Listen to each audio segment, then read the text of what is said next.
Petrolul este semnul dacă Iranul va fi atacat sau nu. Nu știu de ce mai înrăcesc gura despre România și ce este pe acolo. Acum hai să vorbim puțin despre Iran și ce se mai întâmplă în Iran. În Iran survolează în fiecare noapte avioane în intrarea de luptă. Petrolul crește în continuu. Petrolul este semnul dacă Iranul va fi atacat sau nu. E banal. Vă uitați pe WTI, deschideți TradingView și vedeți ce face petrolul acolo, da? Petrolul în momentul ăsta crește și crește în continuu.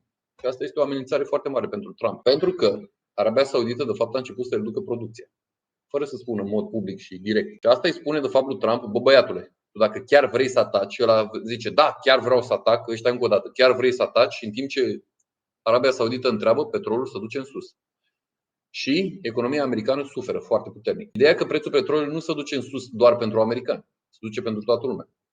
Și pentru ruși, și pentru chinezi, și pentru toți. Numai că chinezii în momentul ăsta au niște dealuri private semnate cu rușii la subpiață. Iha! Ați înțeles? Uite așa Rusia și economia Rusiei, care multă lume zvonește, vai, la pământ, e doar în curpă aia. E arat varul de pe pereți și mănâncă rușii. De ce nu atacă Iranul preventiv american? America este super înarmată, bă, neni. Nu există o armată mai mare și mai șmecher ca aia din America. Nu există, nu e pe pământul ăsta și în istorie. Americanii, dacă vor, radă pe pământ Iran, dacă vor. Dar fără consecințe nu o să poată. Iranul mai are ceva foarte interesant despre care lumea nu vorbește.